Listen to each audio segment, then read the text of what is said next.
सभी श्रोताओं को नमस्कार, प्रणाम, बहुत सारा हार्दिक स्नेह और कनिष्ठ वर्ग को शुभ आशीर्वाद।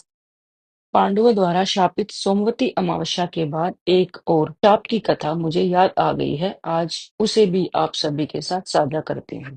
माता सीता ने जब से श्राप दिया है, तब से गया में नहीं उगती तुलसी और सूख गई फल्गु नदी। यह कहानी भी बहुत ही रोचक है। उम्मीद है आपको पसंद आए, तो वीडियो को लाइक, कमेंट, शेयर, चैनल को सब्सक्राइब जरूर करें। आइए सुनते हैं यह रोचक कहानी। कौवा, तुलसी, ब्राह्मण, फल्गु नदी व को माँ सीता ने श्राप दिया था। यही कारण है कि माता सीता के श्राप से गया में आज भी नहीं उगती तुलसी। यह विचार सभी के मन में कभी न कभी तो अवश्य आता है कि आखिर बिहार के गया में क्यों नहीं उगता तुलसी का एक भी पौधा। क्यों ब्राह्मण कभी संतुष्ट नहीं होता। फल्गु नदी सिर्फ नाम की नदी है। क्यों कौवा हमेशा लड़ झगड़ कर ही खा पाता है।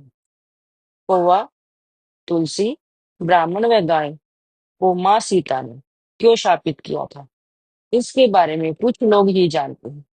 आज इस कहानी के माध्यम से विस्तार से समझते हैं। वाल्मीकि रामायण के अनुसार वनवास के दौरान भगवान राम, लक्ष्मण और माता सीता पितृपक्ष में श्राद्ध करने के लिए बिहार के गया धाम आए थे। यहाँ ब्राह्मण ने भगवान श्री राम और लक्ष्मण को श्राद्ध कर्म के लिए आवश्यक सामग्री जुटाने के लिए कहा। इस पर भगवान राम व लक्ष्मण नगर की ओर सामान लाने के लिए निकल पड़े। ब्राह्मण देव ने माता सीता से आग्रह किया कि पिंडदान का समय निकला जा रहा है।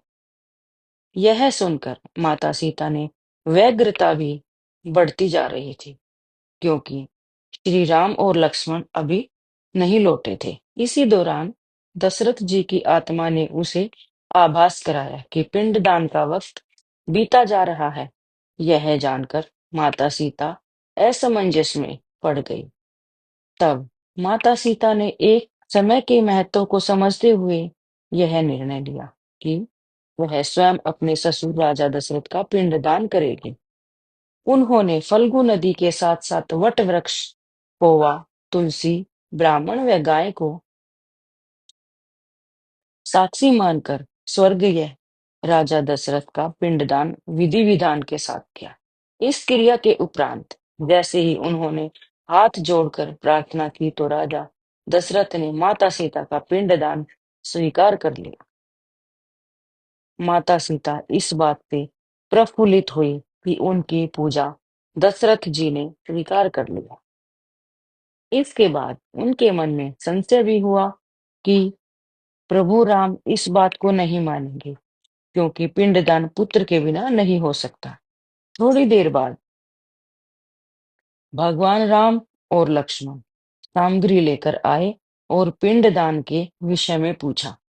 तब माता सीता ने कहा कि समय निकल जाने के कारण उन्होंने स्वयं पिंडदान कर दिया। प्रभु राम को इस बात का विश्वास नहीं हो रहा था कि बिना पुत्र और बिना सामग्री के पिंडदान कैसे संपन्न और स्वीकार हो सकता है। इसके बाद माता सीता ने कहा कि वहां उपस्थित फल्गु नदी, तुलसी, कौवा, गाय, वट वृक्ष और ब्राह्मण श्राद्ध कर्म की गवाही दे सकते हैं। भगवान राम ने इन सब से पिंडदान किए जाने की बात सच है या नहीं पूछा। तब फल्गु नदी, गाय, कौवा, तुलसी, ब्राह्मण पांचों ने प्रभु राम का क्रोध देखकर झूठ बोल दिया कि माता सीता ने कोई पिंडदान नहीं किया है। वट वृक्ष ने सत्य कहा कि माता सीता ने सबको साक्षी मानकर विधि पूर्वक राजा दशरथ का पिंडदान किया है। पांचों साक्षी के झूठ बोलने पर माता सीता ने क्रोधित होकर उन्हें आजीवन श्राप दे दिया। इन्हें मिला था श्राप। फल्गु नदी को श्राप दिया था कि वह सिर्फ नाम की नदी रहेगी, उसमें पानी नहीं रहेगा। इसी कारण फल्गु नदी आज भी गया में सूखी है। गाय को श्राप दिया कि गाय पूजनीय होकर भी सिर्फ उसके पिछले हिस्से की पूजा की जाएगी और गाय को खाने के लिए दर बदर भटकना पड़ेगा। आज भी हिंदू धर्म में गाय के सिर्फ पिछले हिस्से की पूजा की जाती है। माता सीता ने ब्राह्मण को कभी भी संतुष्ट न होने और कितना भी मिले उसकी दरिद्रता हमेशा बनी रहेगी का श्राप दिया। इसी कारण ब्राह्मण कभी दक्षिणा के बाद भी संतुष्ट नहीं होते।